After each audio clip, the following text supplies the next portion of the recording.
Author Luncheons, and I'm Kat Fandino, and this is my first official job as president of Friends of Acton, Agua, Dulce Library.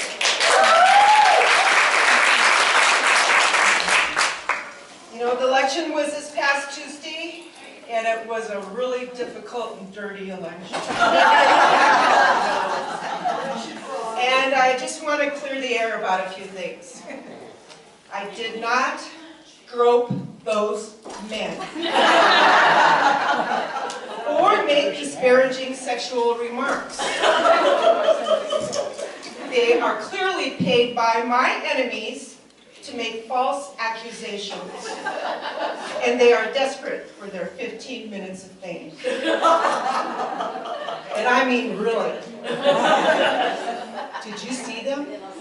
Did you see their faces? Yeah. Not my type. Not my type at all. And the accusation of deliberately deleting 10,000 Friends of the Library emails. Wrong. I said it before, and I'll say it again. Those emails were deleted by my cleaning lady, Svetlana Putinaska. And she said she was just using my computer to look on YouTube for, you know, some green and chemical-free oven cleaner. And she accidentally pressed the wrong key. So that's understandable, because poof, 10,000 emails are gone. But when I admonished her for it, she swore at me in Russian. She's nasty. A very nasty woman. And all this can be verified by WikiLeaks. So yes, this time I drew the short straw and I'm president. I mean, you know, thank you for electing me as president. But don't worry, I'm backed by a wonderful board of directors. And they're all here today running around coordinating this event. And they're dedicated to literacy, education, and keeping it fun and interesting. My Vice President, Ramona Hall. Treasurer, Moon Lady. Soon-to-be sworn-in Secretary, Karen Swanson. Programs Director, John Bach. Bookstore Director, Molly Hinson. Culture Director, Lily Sun. Board Advisor, Lee Jennings. And immediate past President, Jane Fernandez. Can you come here for a second, please? Yeah, that's true.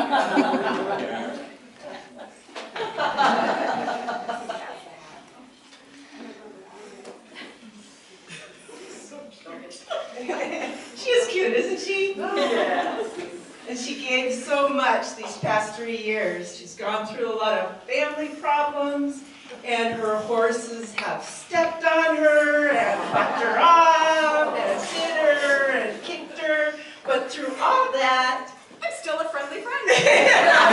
so you can be a friend too. And so here's a little something from the friends. Thank you so much for live on the Thank you. Okay. All right, and so now I'd like to introduce John Elford, our library manager. He's going to talk a little bit about... John Elford, I am the library manager here. Thank you all for coming. I am overwhelmed by the turnout, as I know all of my friends group is overwhelmed. It's so nice being surrounded by people who want to support their local public library. Thank you all so much for coming. Kat wanted me to talk a little bit about all of our programs that we have coming up. The short, quick answer is we have a lot coming up. Do any of you happen to know what the average number of programs per county library per month is? Just kind of yell it out. Go ahead. I love it when audiences yell at me. 12. Do you happen to know how many we have coming up in November? 36. Thank you. It's because of this group right back here. Truly, it's because of all all of you supporting the local library. I have so many customers coming up to me saying, John, we need to do this. Let's do this. I'll help you make it happen. And you make it so easy for me. Thank you, thank you, thank you. That is pretty much all I have to say. Special thanks to the Arts Council for helping us with the chairs. It really made this event pop. Speaking of the chairs, I do want to go over the library rules when we do the raffle. There is no kicking, biting, screaming, no fighting in the library. Please be aware of that. You will be banned for the day. And there are more tickets, and I'm right here if anybody wants to buy any more raffle tickets. Yeah, please take a look at our chairs. Right.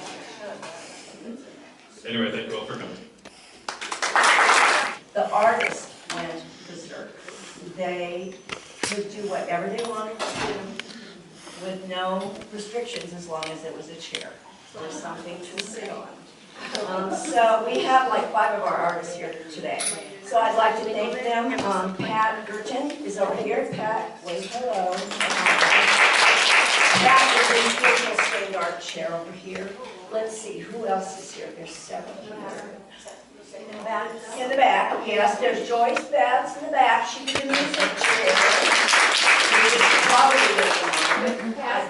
And Linda, thank you.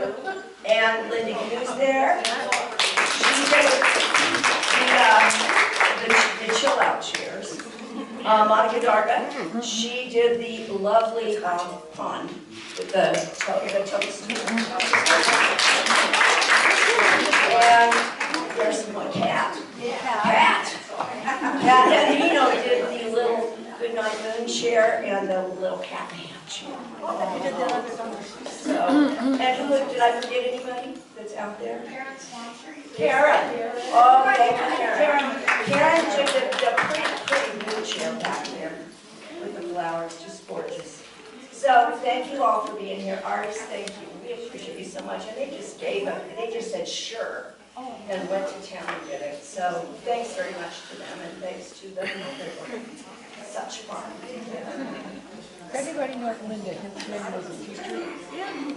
So refresh your drinks if you'd like some more punch or coffee to go with dessert. And then we're going to begin our program in just a few minutes. As said, that mysteries consist of a puzzle. The author provides clues to the solution, but attempts to obscure some information. So that the puzzle cannot be solved too easily, we, the readers, along with the detective, are drawn into the puzzle in an attempt to solve it. Characteristics of mystery fiction and crime include crime, usually a murder has been committed and there's a body. An investigator or investigative team attempts to discover who done it. And there is usually a structure or a formula, a defined beginning, a middle, and an end. Mysteries are often written as a series, following the investigator through several cases. Secondary characters, whether suspects or supporting characters in the investigation, play an important role in the appeal of the mystery. And they may also be series characters. Working to solve the puzzle, the investigator follows the clues. Readers know who done it and usually why at the end. Order is restored. But justice by the book may not happen. The story entertains the reader by taking him or her to a different place, or making or renewing a friendship, or proverbially teaching them something, or including him or her on a compelling journey. And now I'd like to introduce Carrie Patel. She's the author of The Buried Life, a pseudo-steampunk mystery set in the underground city. And it's called Cities and Thrones, and it's a sequel about revolutions and reprisals. She is also a narrative designer at Obsidian Entertainment, and most recently wrote for the RPG Pillars of Eternity and its expansion, The White March. She's an avid skier, an enthusiastic traveler, and an expatriate Texan. Carrie Patel.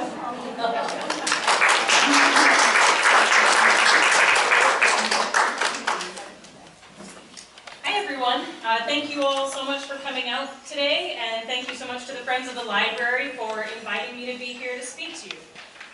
It's wonderful to see so many people supporting their local libraries. Like a lot of writers, I have many, many fond memories of my libraries, and especially of my school libraries from when I was growing up. Those are the places where I learned to love some of my favorite stories, and some of the stories that shaped me as a young person and as a writer. Those are also the places where I learned how to be alone with myself and my imagination and the words on the page. And some of the first stories that really captivated me were in the speculative fiction genres, which collectively include science fiction and fantasy. I think what I loved about those when I was a child was just the imagination and all the made-up worlds and the grand adventures that happened in them. And as I got older, I still appreciated those things, and I still do appreciate those things, but I've come to love those genres also for the ways in which they can reflect the world around us, in different settings, different scenarios, and in different characters. One of the greatest gifts that I think fiction can give us is empathy. Empathy for other people who are maybe like us or maybe not like us. And I think sometimes that the lens of fiction, and of speculative fiction in particular, lets us remove ourselves from our immediate context and look at somebody else's, and come to understand and appreciate just how big and incredible the world is. And mysteries, I think, teach us to ask one of the most important questions, which is why. A lot of mysteries are, ostensibly about a murder, something that happened, and the first question is, well, what happened, or who did it? But the question lurking beneath that is always, why did it happen? And the great thing about mysteries is you can tell mysteries in any setting and about almost any sort of story. You can have very intimate, personal mysteries about relationships. Why did these two people who are nothing alike get together? Why did these two people who cared so much about each other betray one another? You can have big, epic, grand mysteries about the rise and fall of empires and the beginnings of war. And a lot of my favorite stories include both of those elements, the personal and the epic. And that's something that I try to bring into my own fiction as well. Now, The Buried Life, when someone asks me what it's about, I say it's a murder mystery set in an underground city where the study of history is forbidden. I didn't really sit down to write thinking, that's my genre and I'm going to write it. I just sat down to write a story I was excited about, in a world that I was fascinated by, starring characters that I was already in love with. And I thought, well, I'll figure out what it is when I get there. The tricky thing about publication, especially as a new author, is that you really do have to figure out, though, what your book is. And so, by the end of it, I had this manuscript, and I'd submit it to agents. And in the query letter, you have to say what it is. So I'd say, oh, well, it's speculative fiction. And I'd get back like, well, it looks like this is a mystery, because the plot is a murder mystery, right? I'd say, okay, yes, it's a mystery. And then they'd say, but it takes place in a world in a city that's, like, not real and now, right? True. Okay, so it's a speculative fiction mystery. Well, is it fantasy or science? Like, is there magic or special technology?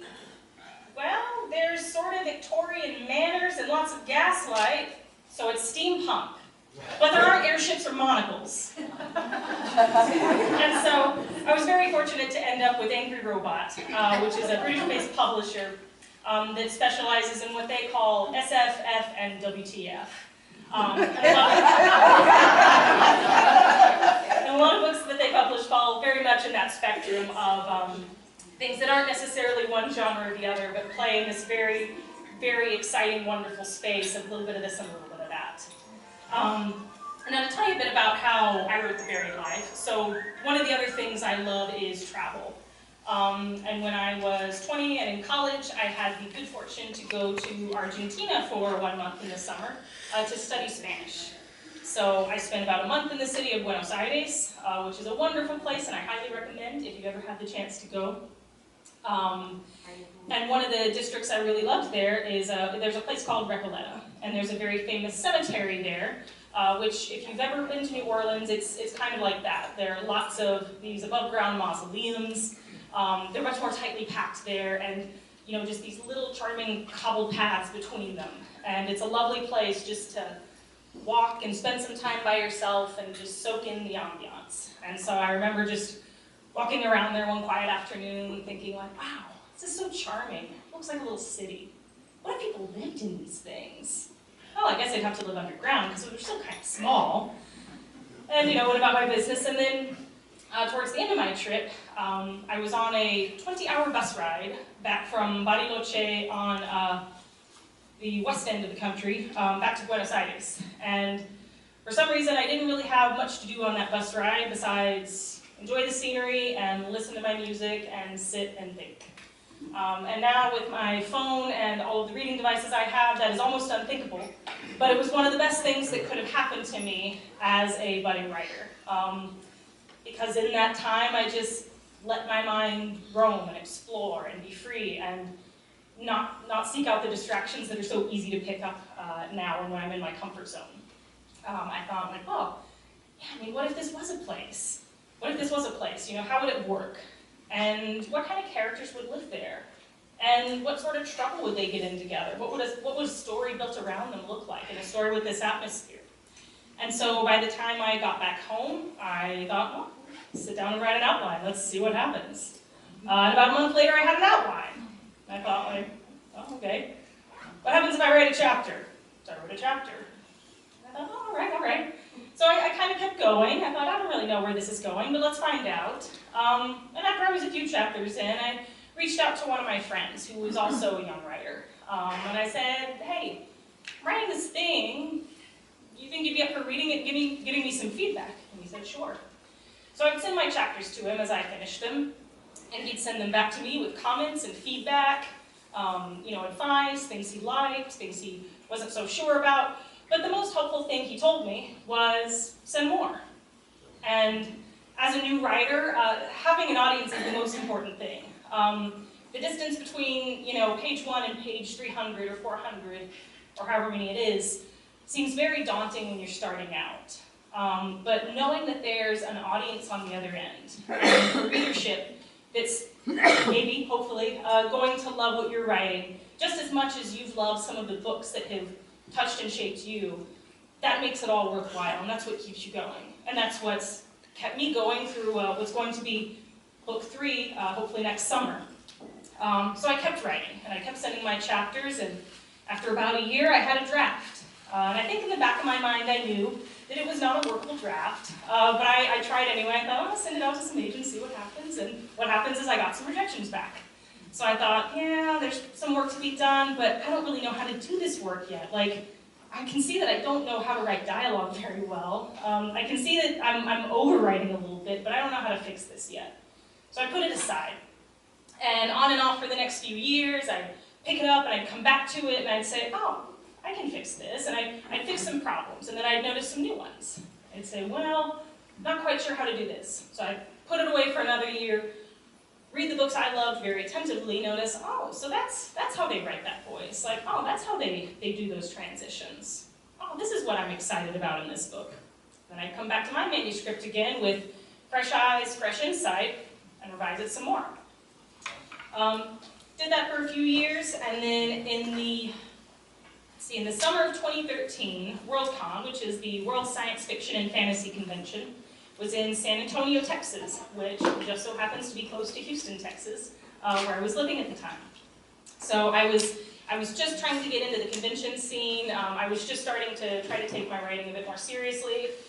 Incidentally, I'd also just decided, like, well, this was a fun book and this was a great book to learn, but I still don't know how to categorize it, and I don't know anyone who's necessarily going to be interested in this book that I can't categorize, so I'm going to put it to the side for now and work on something else. So I was working on something else.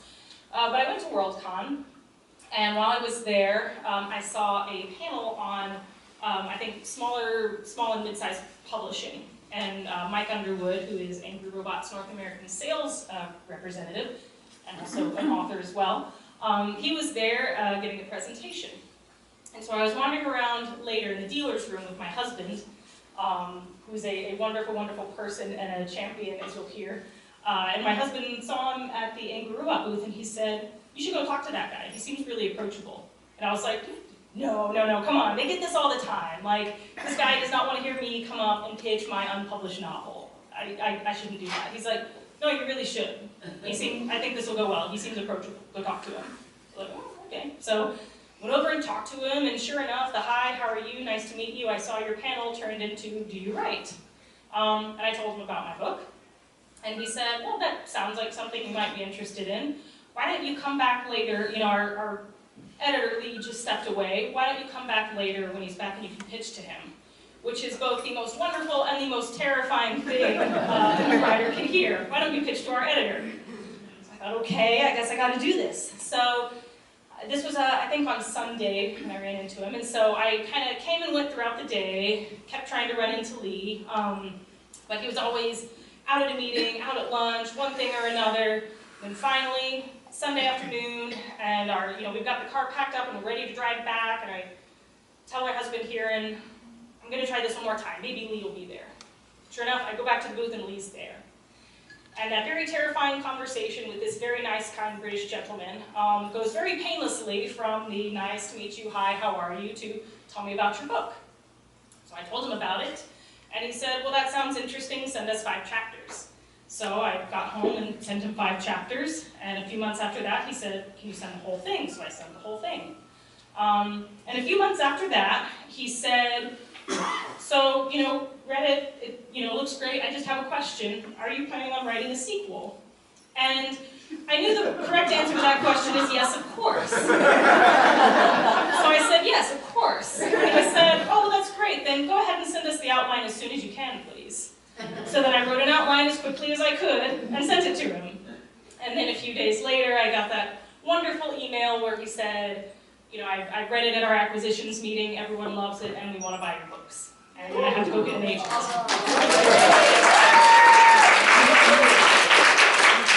Thank you very much.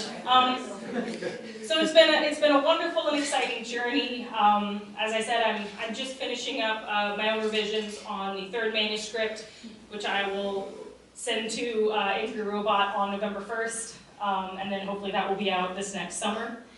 But it's been a wonderful and exciting process, and I think also for me just learning about what my own process is has been a wonderful and exciting and also terrifying experience. I had this idea when I wrote the first book that well, that one's out of the way, now I know how to do this, so they're all going to be easy after this, right? And there's this idea among writers that you're either a plotter or a pantser. You either outline in great detail and you know where your story is going before you write it, or you write by the seat of your pants. You're a discovery writer. There are lots of terms for it, and you just sit down and you write until the words run out. You work your way until you get to the end, and oh, ta-da! That's a story. And I'm a very organized and meticulous person. So I always thought I was an outliner, and I still have to have an outline of some kind. But I've learned that there's only so much outlining that I can do until I just sit down and get the momentum that comes with putting words on a page. I think I'm more of what Brad Bollier, another speculative fiction writer, calls an inchworm. I see kind of the lights in the distance. I know what some of the bigger story points are. I know kind of generally where the book should be headed, what the feel is.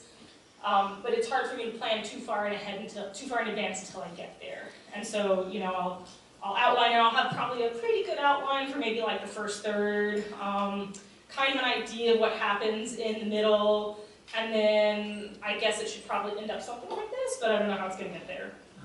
And so just learning to trust that and to sit down and trust that the words will come has been the process that I think I've been learning still through this 3rd book. But it's been a very exciting one.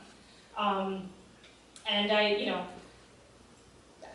it's been a fun journey, and I'm so thankful for you guys for being here today. And whatever your passion is, whatever it is that makes you excited about the world and what you do, and whatever story it is you have to tell, I just encourage you to go out and seize it. Thank you so much.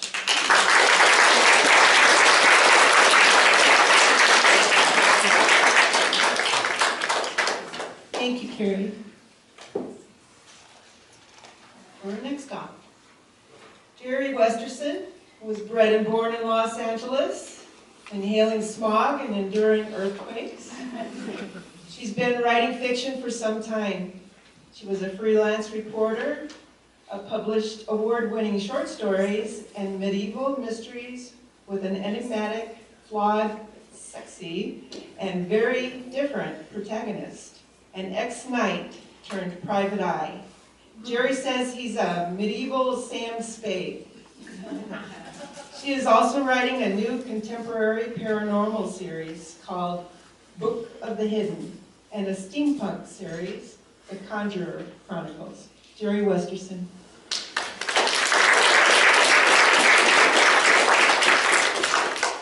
Well, thank you. Thank you all for inviting us, and we love libraries, so authors love libraries. I think we all have those stories when we were kids about going to the library. And when I was a kid in Los Angeles, many moons ago, the big trip was going to the LA Central Library.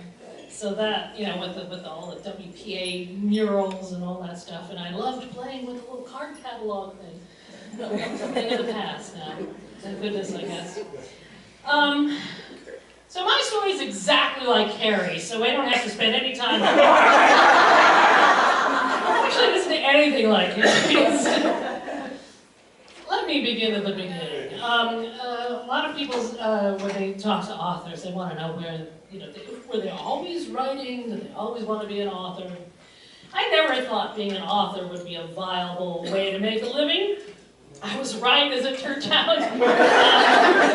But my interests were elsewhere. I wanted to be an actress at first, and then later I got into real-world auditions in college and decided, I'm not doing this the rest of my life, getting rejected like this. Who wants to be rejected? So become a writer. Anyway, I always wrote stories for fun. As soon as I could pick up a crayon, I was writing stories. And it was just for fun. It was just a hobby. It was something I did on the side. And nobody knew I did it, because I just wrote these stories. And I wrote my first full-length novel when I was 16. And was writing ever since. And this was this very Tolkien-esque sort of quest story. And it was all on lined paper, written out by hand. And it was just one of many that I kept in a box of stuff that I just pulled out to do every now and then. But when I wised up and, well, back up a little bit here. I have, my books are medieval mysteries, the majority of them, the Crispin Guest medieval noir novels. And Crispin Guest, as Kat said, is he's an ex-knight, disgraced knight, turned detective on the mean streets of 14th century London. So that's sort of the premise of that. He encounters, I took all the tropes of a hard-boiled detective. The hard-boiled detective is a guy who works alone. He's a lone wolf. And he's hard drinking, hard fighting, hard talking. He's a sucker for a dame in trouble. So it's all of those tropes that I've taken, but I plunked them into the real historical setting of King Richard II's London. So he always comes across these religious relics that everybody's trying to get their hands on or can't wait to get rid of. So that's sort of the mystical, slightly paranormal little tinge to each of the stories. Each of them deals with a different religious relic or venerated object. So people ask me as well about, not just about the writing, but were you a history major? No, I wasn't. I wasn't any of these things that strangely came together later. I was an art major, became an art major. But when I was a kid, my parents were rabid Anglophiles. So we had books on the shelves about British history. We had non-fiction books, textbooks. We had lots of fiction, so all of the great historical fiction authors of the 60s, Thomas B. Costain and Nora Lofts and all those guys. I just read those all the time and I absorbed it and soaked it up. And, I was probably the only kindergartner who could recite part of the prologue to the Canterbury Tales in Middle English. So I thought this was normal. Plainly it wasn't. But so I was raised that way. So when later I decided to become a novelist, it had to be something medieval, something historical. But I had a career as a graphic designer. I graduated college and became a graphic designer in Los Angeles and did that for a number of years. It was great fun, did all kinds of interesting things. Decided to semi-retire to have a baby. I thought, well, after 2 years, I'll get back into it. She's she knows where that's going because at that particular time, this is the early 90s, and the entire industry, while I had been retired, had turned to computers, and I, alas, had not. So I began to wonder, well, what can I do? Stay at home, mom, and still make a living. And I thought, you know, I think I really want to try to be a novelist. I think I really want to go for it. I want to be a historical novelist. I think I could do that. How hard can it be? So I went to my husband and I said, you know, I think I would really like to be a novelist, and I hope that you could support that. He says, yeah, sure, I'll support you in anything you want to do, but do you write novels? Oh yeah, I got tons of them in boxes. So I researched the industry and learned that you needed an agent, okay? So I learned how to format. Then I finally had to get a computer and work on a word processor. And so it took a while. I started to write these historical novels. She started to try to sell the books. Try to sell the books. You hear that part in there? It turns out that the kind of historical novels I like to write, which were about ordinary people in extraordinary circumstances, not necessarily the kings and the queens of the court, but you know, the little guys, the interesting stories that I thought were interesting. Publishers didn't want to publish those. They wanted them about Anne Bowl freaking Lynn, you know, they wanted those stories about those people that you already knew about. But that wasn't what I was writing. But so several years of rejections, and a former agent, I'm on my fourth right now actually, former agent suggested, well, why don't you write medieval mysteries? Mysteries is a good market. You know, they have bookstores just devoted to mysteries. There are mystery sections in libraries. There are conventions that just for mystery readers. And I thought, well, I don't know how to write a mystery. I know how to write a mystery. I don't want to write a mystery. So more rejections. I think I'm going to learn to write a mystery. So the mother of all medieval mysteries, Ellis Peters, gave us Brother Campbell. And so from there, I read some others. And they always seem to have a monk or a nun protagonist. And I thought, no, I want more action and adventure. I started to think, I like the idea of this hard-boiled detective set in a medieval setting, so can I make this work? And so I began to work on it. Wrote it and started to network some more with mystery writers. Really got a feel for the industry and marketing and what we're supposed to do. And so those 10 years, you hear that, Carrie? 10 years of not getting published turned into, oh my goodness, after a couple of years of really working on this series, and finally getting the St. Martin's interested in the series, and that is the end of that tale. 2008, I was finally published for the first time. So it finally paid off. It took a while. I do like to write about historicals. I like to write about history. I've got the steampunk series that's happening as well. And that's another thing that you get to research, the Victorian era. But I really do like to do the research. And people who like a little history with a mystery appreciate the fact that the author really does do their homework. Because you want to know that the history that is in it is true, as much as we can get it. And those of us who do like writing it, we love to do the research. We love what's called research rapture. You get so involved in the research that you have to remind yourself you have a book to write. So stop that. It's one of those things. But when you research, I spend a lot of time in university libraries because that's really the only place that I can go to get the meat of the books that have the information I really need. There's a lot online now. There wasn't when I started, but there's a lot online now. A lot of archives have scanned a lot of their documents, and you can see them right without having to go to England all the time. Not that that's a bad thing, but it's nice to contact these guys.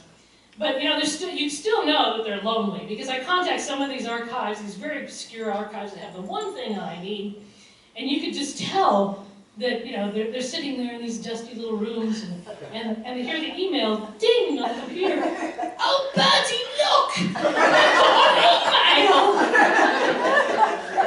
No, you know how to use the computer.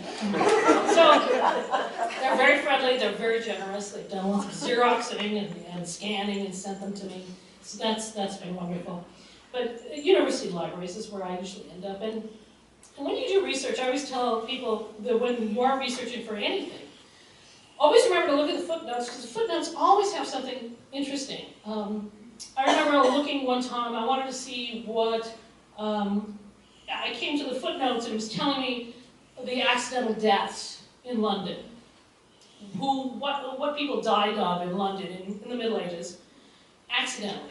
And for the most part, the women and children died from drowning, because the women are all doing the washing, they're carrying the water, the children are with them, and so they drown. But men fell out of windows. I looked at that and I said, what? And that happens so often, there's a word for it, defenestration. So I thought, let me find out what, I have to research this. So that left me on a tangent there. I want to find out why men fell out of windows. Now, London, if you can sort of picture London, it's not anything like it is now, the 14th century London. They couldn't build outward necessarily, because a lot of that land belonged to the bishop and belonged to other people. So they built upward. So now the world's first skyscrapers, right? 3 stories high.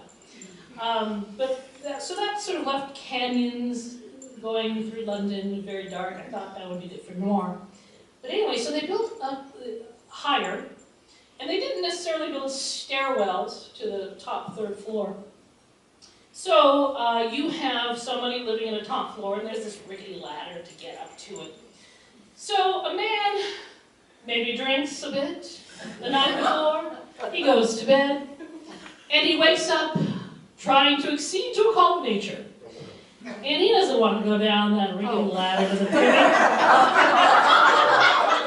So he opens the shutters and misjudges. Literally dying with his pants down. I haven't found a way to include that in the story yet, but I'm gonna. Before the series ends, I'm going to. So there's that kind of research, but there's also a lot of hands-on research. And if you look at my Facebook page or my blog, you will see, and my website, you will see that I like to sometimes wear armor. Just sitting around the house. No, I've worn armor. I've sat on a 2,000-pound Percheron horse with a lance to get the whole feel of what it's like to be a knight and how that feels. I've also worn, women's clothes, the women's clothes of the time period. I've sewn them myself. And and I've made the food. My husband, who's a home brewer, he helped me brew some beer of the time period. So I like to get that sort of hands-on sort of feel. Now, my character is a knight. He was a former knight, so he knows about battle and about fighting. And these are also murder mysteries. So I wanted to know what it would be like to stab someone. Now, I couldn't get any volunteers. So I decided what I could do, and you can look, you see I have a sword, I brought my dagger. I wanted to see what it was, how it felt. So I decided, well, I need to stab something. So I went to Costco, and I found the biggest slab of meat that I could find. And I brought it home, and I laid it out on my cutting board, and I thought, well, I could just stab it here, but that's not right. The the victim's usually upright, right? So I thought, well, no, what can I do? What can I do? And I'm looking out to my backyard to my son's wooden swing set. So I said, oh, I know. I could take it outside and nail it up to that. So it would be nice and upright. So that's what I did. And I nailed it up there, and I had my dagger. I I stabbed it as many times as I could, and you can just really feel how the blade slices through the meat and hits the bone, and it also gives you an idea of things flying up at you, so that would be pretty sloppy. There's blood everywhere, so that, a really good idea. So I'm really going at it. And then I'm thinking, God, I hope the neighbors are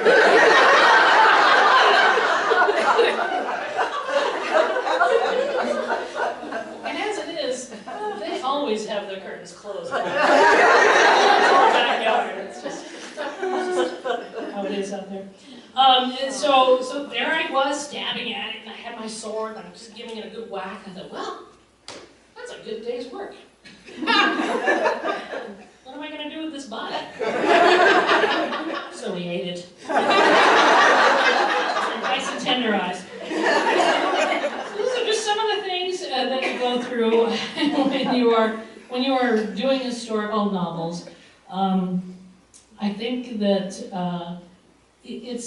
I get a lot of feedback from readers, and they seem to enjoy the time period, and they enjoy the fact that you do the extra work for the research.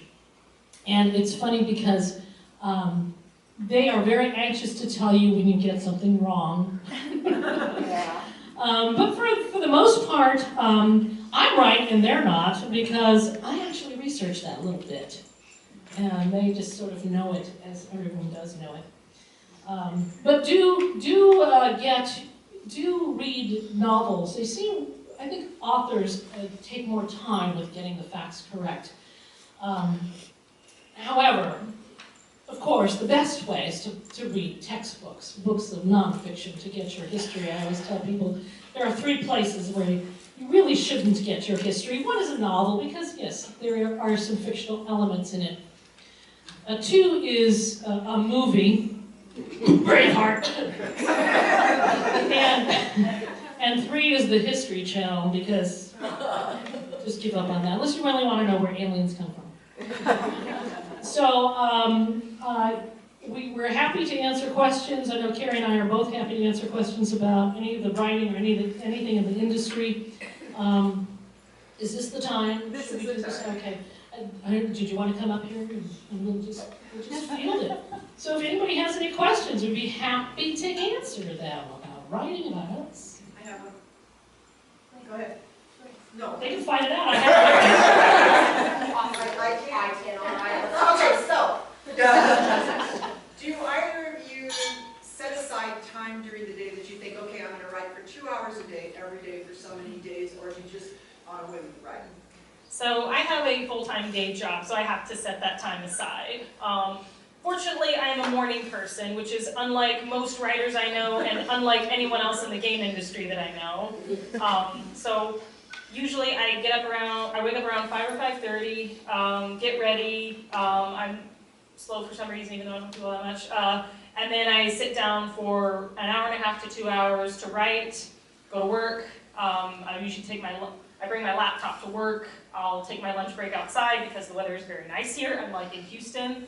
I'll write for that hour, eat back at my desk, and then after work, especially if I'm cutting it close to a deadline, like now, I'll usually spend another hour or 2 trying to get a little bit more done. And I write full time, so I get up, I get dressed, go next door. My commute is next door to my office, right there in the next room, and I start. So around 7 o'clock, I do emailing and things like that. My agent's in New York, so I want to get all that stuff out of the way. 9 o'clock, I'm writing, and I write pretty much till about 3 o'clock. There's lots of fooling around in between, though, because writers are the best procrastinators in the world. And sometimes I will write later. I'll come back and I'll keep on writing. But I write all the time, every day, even on weekends and holidays, and when we go on vacation. Wow. Because I love it. How did it feel with the lance? You never elaborated on the lance. It feels good. It feels real good. I have a horse. Would you recommend it, or? Well, you do have to get used to, well, the original lances were made of oak, so they are heavy. And you know, that's what they call couching. You can couch it under your arm. and the later saddles and such had places to rest it, but as you're running toward, as your horse is going towards your opponent, who's on this side of you, the lance is upright. You hold it upright until a certain time when you start to lower it, because it's really hard to hold it this way. You don't hold it that way all the time. You hold it this way most of the time. You lower it towards him, and then pat! And you did this on the West Coast, is that where you did this? Did you find somebody that Well, there are knights where I am, yeah. I'm in the Inland Empire, and there are knights. Okay. They loan me a horse and armor and all kinds of stuff. Excellent.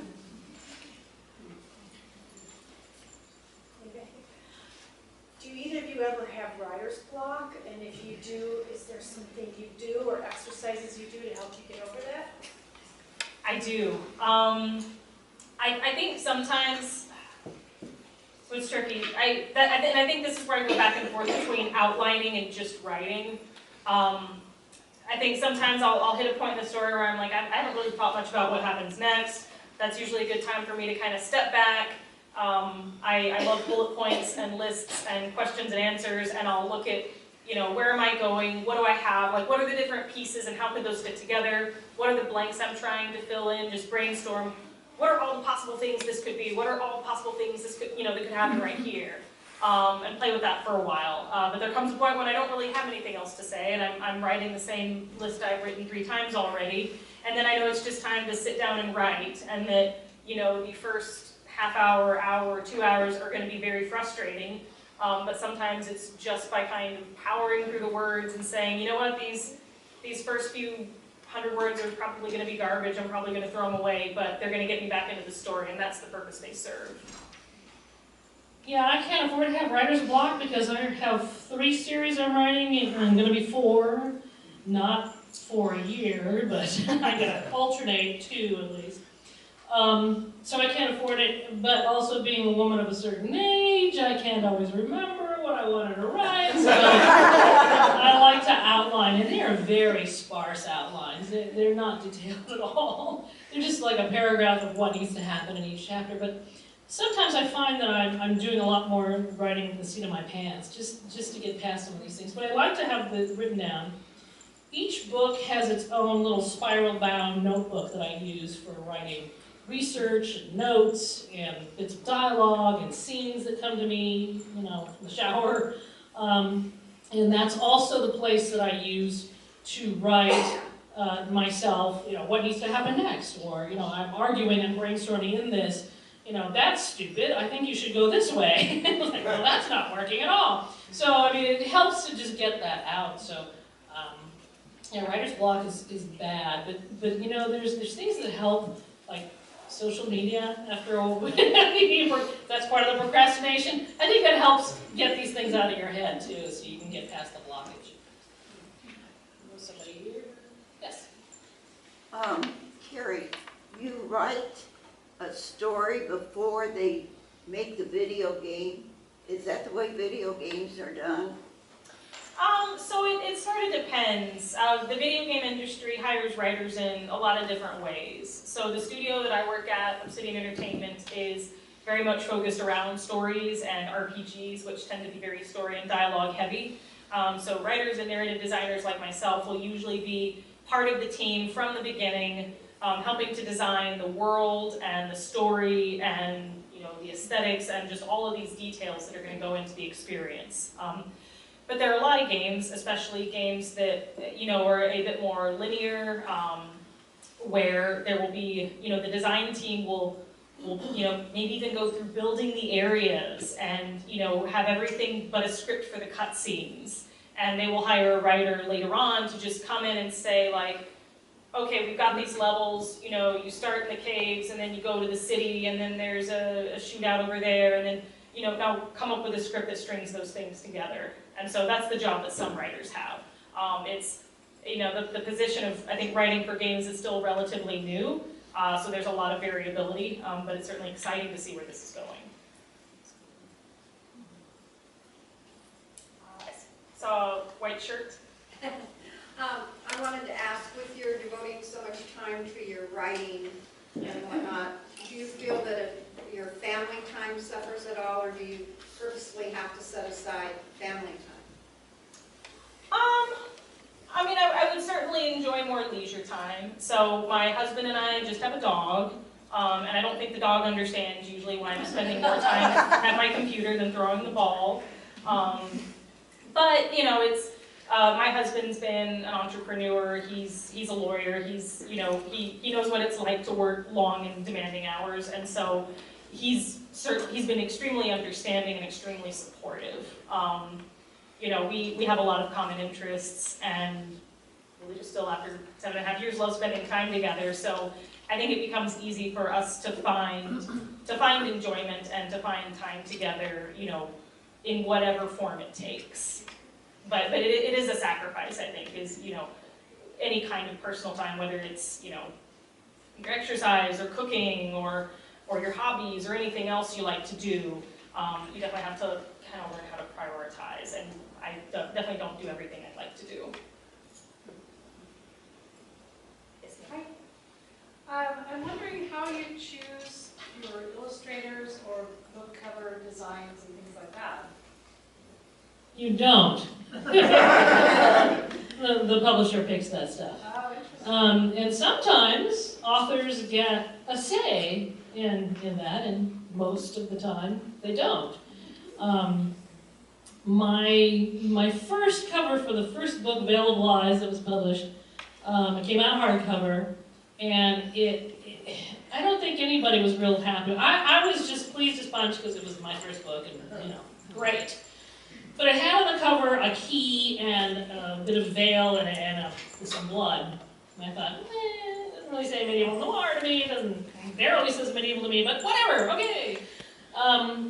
But basically my editor said that they ran out of time, and that was what they went with. So that's sad. So when it was going to go into paperback, the paperback division has a lot more say, and they said, we're not going to do a paperback if you don't redo the cover. So then my editor came to me and he said, why don't you have a line for the cover? I said, it's very character-driven. I like the character on the cover. And so they did this wonderful photo shoot with the character in the correct costume, which is rare. And, you know, it's all photoshopped. And so that was great that they continued on with that. But otherwise, you usually don't have a whole lot of input. How about you?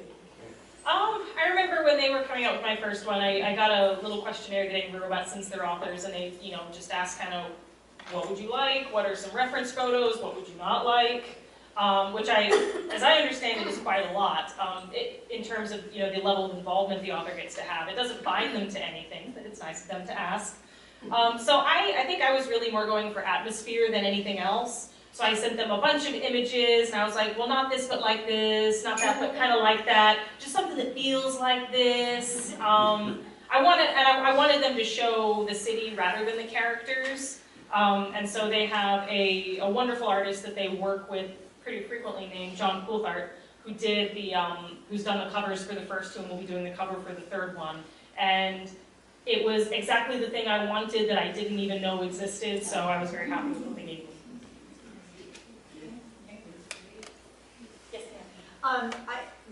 This is for both of you, but perhaps a little bit more for Jerry. I'm always fascinated by historical novels of any kind, in particular mysteries, but how do you create and remember your, like London? How, you know, you have people going through the streets and this and that and whatever, and you have a city that you've created yourself, so that always is fascinating. That London that doesn't exist anymore. Right, so you still have to 14th century London. Maps. Lots of them. Different maps of the era, some maps a little later. I do a lot of referencing of that. And Google Earth is great for this because I can lay these maps on top of it so I know where everything is and how long it takes to get there and such. So in fact, in beginning with, I think, Bloodlands maybe, there is a map in the book of Crispin's London so that everybody gets an idea. But I spent a lot of time looking at those maps and just reimagining what was there, and you get to kind of make up a little bit, but because of the names of the streets, Candlewick and Bread Street, you know what was being sold on those particular streets. You pretty much smelly, disgusting part of London. So, and if you want to know what the shambles looks like, there are plenty of pictures of the shambles in York. That still exists, of the medieval streets. You can get an idea how narrow it is, and where we get our idea of something being a shambles, a mess, because all the buildings are all, gobbledygook at that point. But you have an underground city that does not exist. Yes. The good and the bad thing about getting to make something up is you get to make it up, but then you also have to keep track of it.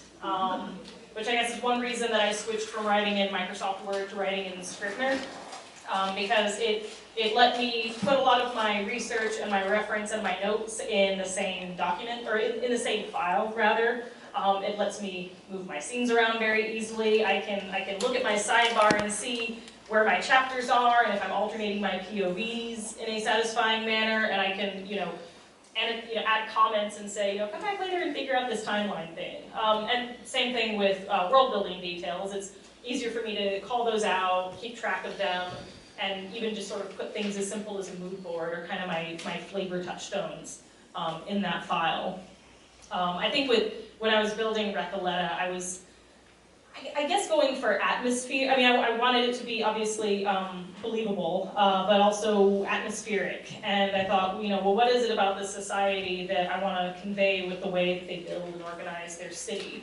And so there was this Victorian idea of, propriety and, the things that people display and then the things that people hide and, these very stratified districts. And so that was sort of what I built around when I designed the city. Well, I want to say a little bit about world building, because I know we think of it in science fiction and fantasy that there's this world building which has to happen because you've got to create this whole place that will be believable. But you always do world building in just about anything you write, but particularly historical, because like London, the 14th century London does not exist anymore. And people may not be familiar with that particular part of the Middle Ages, so there is world building that has to go on with the historical too. So that's kind of a neat thing. And I think that my mood pictures and what I used to call a morgue is now on Pinterest. So you can go look on there and see how the things that sort of get you in the mood for reading and submerging yourself in 14th century London. Anything else? Well, something probably will change by the time I get around to writing that first part, and the only way for me to figure out what that is to actually write it. Every once in a while I will leave something for later. There was a scene in the middle of the book I'm finishing up right now where I tried and I played around with different things, and at the end it just came down to there's something that needs to fill in this blank and I don't know what it is yet, but I think by the time I get to the end and see where they're going, then I'll know what the thing is here that they need to find. And so I just wrote, insert shenanigans here in the manuscript. And recently I inserted the shenanigans there, and that worked out very well. But that's the exception rather than the rule for me. And I think it's part of that whole feel of the sense of what you're writing too. And I know that I don't wait until I'm done with the whole manuscript to reread it. In fact, I get to a certain number of pages, 50 or 60, and go, okay, I'm going to read from the beginning and go. I always read what I wrote the day before I begin writing, so I know where I am. But I get to certain signposts, 60 pages, maybe 120, 200 and something, and I'll reread the whole thing just to make sure that the flow is making sense. And sometimes, there's like, whoa, what happened to this? There's a hole in this plot. So, I don't want to get to the end of it and go, what should I have done there? So. How do you balance explaining to the 21st century reader the world you've created and just writing? You could write a whole book about medieval London and never get to any kind of plot to make sure that the person understands everything. And by that time, right. Yeah, you have to, when you're world building, it doesn't matter if it's historical or science fiction or fantasy, you can't do that big info dump. Nobody likes that, and I know you've read it in some historicals where it goes for pages on the lace that she's wearing and how it flows and the sound of it as she walks through the room. I don't get that. You know, you don't want that, and you don't want, you know, the whole explanation of why people are doing this and this within the culture. It has to come out of dialogue, it has to come out of their experiences and the things that they have to do. It's like, oh, here comes a lord, he better bow, you know. You have it has to come organically out of the book, or it just sounds like somebody's taken big swaths of a textbook and plumped it in the middle. So it's careful, yeah. I think I also ask myself, because I get into these research rabbit holes too sometimes, where I realize I'm trying to answer a question that's either very specific or just very general, like how does this thing work? And then I'll be, you know, a couple of days into research and I'll realize none of my characters would know how this works either. Why do I need to know how this works? Like, I'm not going to end up explaining this to anybody. And I think sometimes like a little bit of that can be good just so that you know that what you were proposing makes sense and is viable, and so that, you know, you have that feeling of confidence in what you're putting on the page. But I think the other question I ask is there anyone in this story who has a perspective or a lot to say who knows or, you know, would believably know what this thing is? And if there isn't, okay, then is there any reason that the reader really needs to know, or that it's just going to, you know, come up? Like, I think, you know, atmosphere details are great, but like, does anybody need to know what this fuel is and how they use it and where it's made? No, then I'm not going to put it in there. You had a hand up. What authors do you read? I like a lot of authors. A few of my favorites are Neil Stevenson, China Mieville. When I was growing up, I loved C.S. Lewis and Brian Jacques. I don't read a lot of westerns, but there's a writer named Tex Thompson who does these fantastic weird westerns that I absolutely love. And I can't wait for December when the next one comes out. Yeah, a little bit of everything, but those are some of my favorites. It's pretty eclectic. I mean, it's not just mysteries and it's not just historicals, it's everything. And you know, from Lord Peter Wimsey to Dashiell Hammett, and, you know, those guys I grew up with, and Brother Ketfile, Alice Peters, and then some more, you know, J.K. Rowling for world building. You can't get better than that, and besides J.R.R. Tolkien, and just things that come across a lot. I do read a lot of my contemporaries, my friends, their mysteries, just to get a feel for it. But I read the craziest things too. Some YA and just some oddball things that just catch my eye, and an awful lot of textbooks. So how are we doing on time? We're just about, because we know that there has to be time for you to buy more books. So, are there any other questions? Any last minute questions? You can always ask us too at the table there. So thank you. Oh, I have one more question. One more. Have you ever had a character hijack your story? Well, yeah, because Crispin Guest was going to be alone in these books. It was just going to be the lone detective. But I had this character, Jack Tucker. He was an 11-year-old street urchin, thief, pickpocket, you know, cut purse because they had no pockets yet. And he insinuated himself into Crispin's life that he was just going to show up a little bit and then leave. But my agent and my editor loved him so much, he asked me, my editor, he's going to be in the other books, right? And just like Carrie, yeah! And I didn't plan that, but it was serendipitous because Jack adds so much life to Crispin. He's a pretty sour guy. His life took a big dive, and he's a pretty sad sack most of the time. And Jack, being in his life, seasons Crispin, and makes him mature a little bit and grow up and not be so sour because he's got this kid to raise now, essentially. And they become this team, this detective team.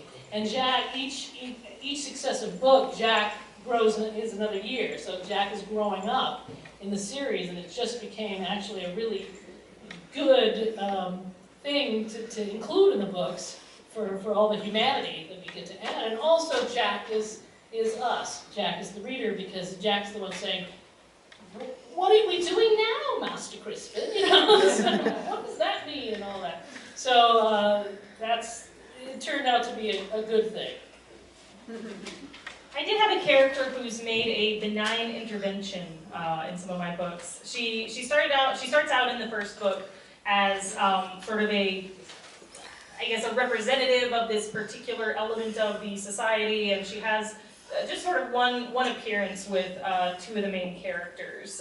But you know, I wrote her, and some of my critique partners and some people read it said, oh, we really like her. Like, wow, she's really cool. Is she coming back? And I was kind of thinking, but when I wrote the second book, sure enough, she found her way in there, and this time is more of a kind of sinister, behind-the-scenes manipulator of things. But she turned out to be just the right character for that role, to push one of my main characters, and just the right character to also show how things were changing in this city.